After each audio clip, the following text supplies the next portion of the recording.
Hello learners, आपके YouTube channel परीक्षा साथी में आपका स्वागत है।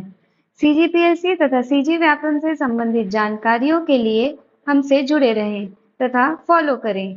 तो आज हम अपने सीजीपीएससी मुख्य परीक्षा की सीरीज में के अनुसार अगले टॉपिक सामाजिक विधान को पढ़ने जा रहे हैं, जिसमें सर्वप्रथम हम सामाजिक विधान की परिभाषा पढ़ेंगे, तत्पश्चात उद्देश्य तथा सामाजिक विधान की आवश्यकता क्या है और सामाजिक विधान सामाजिक बदलाव के साधन के रूप में कैसे कार्य करता है और सामाजिक व आर्थिक रूप से पिछड़े लोगों की रक्षा एवं कल्याण के लिए सामाजिक विधान कैसे उत्तरदायी है, इसके बारे में हम पढ़ेंगे। तो सर्वप्रथम परिभाषा की ओर देखते हैं।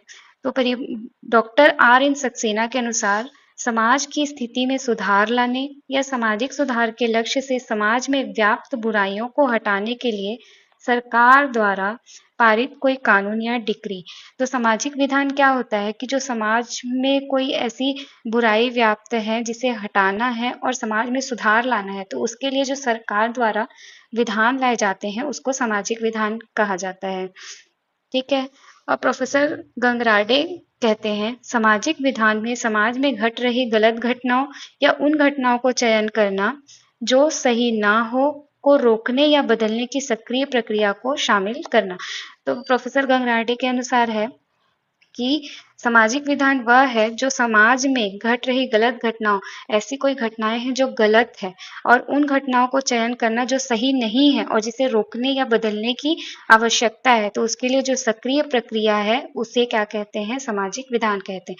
तो आप ये दो प्रोफेसर की डेफिनेशन को याद कर सकते हैं, क्योंकि अगर आप नाम के साथ डेफिनेशन या परिभाषा को लिखते हैं तो हमें ज्यादा मार्क्स गेन हो पाता है। ठीक है। अब हम देखेंगे कि सामाजिक विधान के उद्देश्य क्या हैं।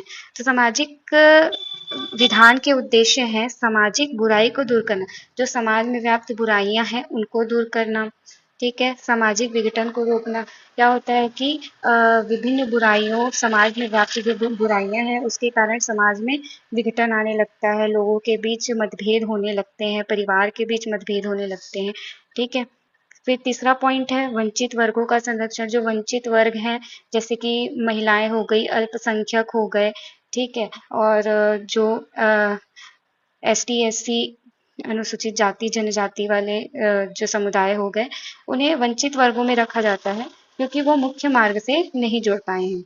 समाज में सुधार या परिवर्तन लाने, अब समाज में सुधार या परिवर्तन लाना है तो उसके लिए जो सरकार है वो कानून निर्माण करती है जिसे सामाजिक विधान कहते हैं। तो मुख्यतः यह समाज में सुधार लाने के लिए या परिवर्तन लाने के लिए सामाजिक विधान बनाया जाता है।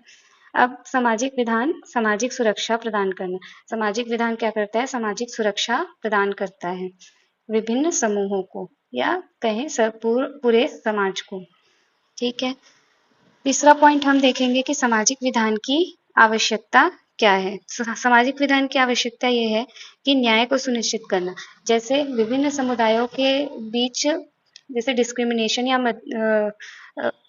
मतभेद पाया जाता है जिसके कारण उनका शोषण होता है, तो उनका न्याय सुनिश्चित करने से महिलाओं का, अनुसूचित जाति जनजाति या अन्य पिछड़ा वर्गों का। ठीक है। इसी प्रकार सामाजिक सुधारों को बढ़ावा देना, जो समाज में जो बुराइयां व्याप्त हैं उनको सुधारना या उनको बढ़ावा देना। सामाजिक कल्याण, समाज का कल्याण करना। और चौथा पॉइंट है सामाजिक एवं आर्थिक रूप से पिछड़े लोगों की रक्षा व कल्याण करना। जो सामाजिक और आर्थिक रूप से पिछड़े लोग हैं उनकी रक्षा व कल्याण के लिए सामाजिक विधान बनाए जाते हैं। ठीक है। अब चौथा पॉइंट देखेंगे कि सामाजिक बदलाव का साधन, मतलब जो सामाजिक विधान है वो सामाजिक बदलाव का साधन है। अब किस प्रकार से, तो हम ये एग्जाम्पल्स के थ्रू देखेंगे। तो सबसे पहले हम बच्चों के लिए देखते हैं कि समाज में जो बच्चों की स्थिति थी, गरीबी के कारण बाल श्रम में लग जाते थे, ठीक है, अतिरिक्त आय की चाह में। तो ये सब से उनको संरक्षण दिलाने के लिए बाल श्रम निषेध अधिनियम 1986 लाया गया, जिसके तहत अब बाल श्रम में कमी आई है और अब वो शिक्षा की ओर अग्रसर हो पा रहे हैं और अब कौशल विकास कर पा रहे हैं। ठीक है। बाल विवाह निषेध अधिनियम 1929। अब क्या होता था कि जब ये अधिनियम नहीं लाया गया था तो मतलब बालक बालिकाओं की शादी कम उम्र में ही कर दी जाती थी। तो इस अधिनियम के तहत अब इसमें बाल विवाह में कमी आई है। लिंग चयन प्रतिषेध अधिनियम 1994, इसे लाने का मुख्य कारण था कि लिंग चयन करके लोग बालिका या कह सकते हैं बालिका भ्रूण हत्या कर देते थे। ठीक है, तो एक बड़ी समस्या थी जिसके कारण क्या हुआ था, लिंगानुपात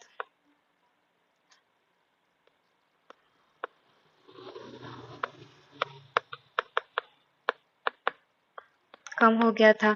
तो इस अधिनियम के तहत लिंगानुपात बढ़े हैं। इसी क्रम में हम देखेंगे तो महिलाओं से संबंधित प्रावधान लाए गए, क्योंकि महिलाओं की स्थिति पहले बहुत दयनीय थी। सती प्रथा जैसी समस्याएं थी जिसमें पति की मृत्यु होने पर महिला को भी उस आग में जला दिया जाता था। तो ऐसी सभी समस्याओं से निवारण पाने के लिए सती निवारक अधिनियम लाया गया 1829 में, जिसके कारण सती प्रथा का समापन किया गया। और हिंदू विधवा पुनर्विवाह अधिनियम 1956 लाया गया, जिसके तहत अब विधवा महिलाएं भी पुनर्विवाह के लिए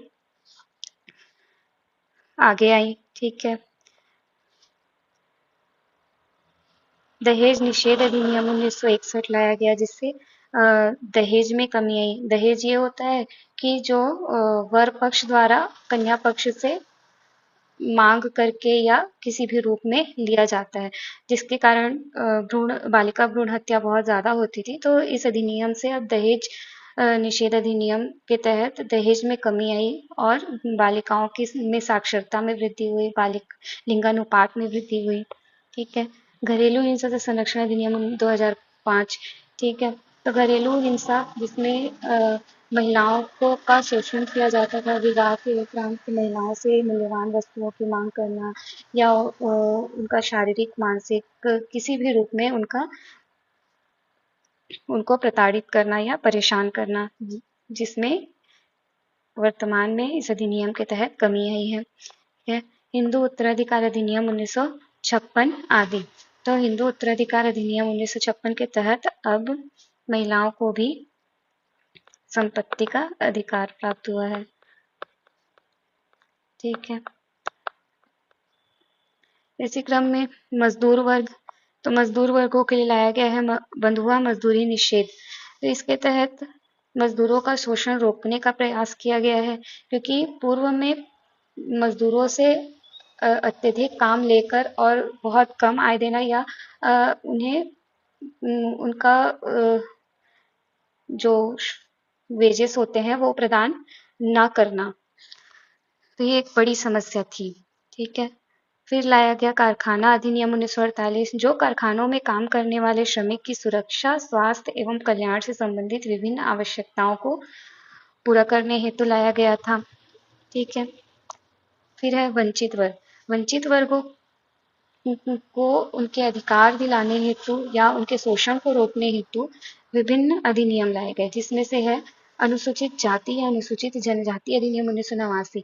इसके अंतर्गत जो गैर SC ST के जो सदस्य होते हैं के द्वारा अगर SC या ST मतलब अनुसूचित जाति या जनजाति के विरुद्ध अगर कोई अपराध किया जाता है तो उसे रोकना या उसे नियंत्रित करना, इसके लिए इस अधिनियम को लाया गया, जिससे उनको शोषण से बचाया जा सके। ठीक है। फिर सिविल अधिकार संरक्षण अधिनियम 1955 में लाया गया, जो मुख्यतः अस्पृश्यता से संबंधित था, जो अनुच्छेद 17 को पूरा करने हेतु लाया गया था, क्योंकि अस्पृश्यता भारतीय समाज में एक बड़ी समस्या थी। ठीक है। इनका सुधार करना बहुत जरूरी था। इसके कारण लोग मतलब जो छुआछूत के कारण लोग एक दूसरे से मतभेद करते थे। निम्न वर्ग या निम्न जाति के लोगों को कार्य न करने देना, ये सब समस्याएं आती थी। तो इस अधिनियम के तहत अब उन्हें मुख्य मार्ग से जोड़ा गया है तथा उन्हें उनके अधिकार दिलाए गए हैं। तो इसके उपरांत हम देखते हैं कि सामाजिक विधान से समाज में क्या परिवर्तन आए हैं। तो सामाजिक विधान से महिलाओं के अधिकारों में वृद्धि हुई है, साथ ही साथ जातिवाद में शिथिलता आई है। महिलाओं के अधिकारों में वृद्धि हम देखे हैं विभिन्न अधिनियमों के तहत, जैसे कि घरेलू हिंसा से संरक्षण अधिनियम और दहेज प्रतिषेध अधिनियम। ठीक है। जातिवाद में शिथिलता आई है, जैसे कि हम देखें विभिन्न विधान अस्पृश्यता से संबंधित हो गया सिविल अधिकार संरक्षण अधिनियम, है ना। और देखते हैं कि मुख्य मार्ग से जुड़ा जो वंचित वर्ग है उन्हें मुख्य मार्ग से जोड़ा गया है। ठीक है, तो इस प्रकार इस क्लास में हमने आज 5 पॉइंट्स को देखा है। सामाजिक विधान की परिभाषा, उद्देश्य, आवश्यकता और सामाजिक बदलाव के साधन के रूप में सामाजिक व आर्थिक रूप से पिछड़े लोगों की रक्षा एवं कल्याण के लिए कैसे उत्तरदायी है। ठीक है, तो आप इस क्लास को देखें और अगर कुछ भी इसमें आपको डाउट लगता है तो कमेंट करें, और आप अगर कुछ चाहते हैं इससे अलग तो आप वो भी बता सकते हैं। और वीडियो अच्छी लगी हो तो लाइक, सब्सक्राइब और शेयर जरूर करें। Thank you.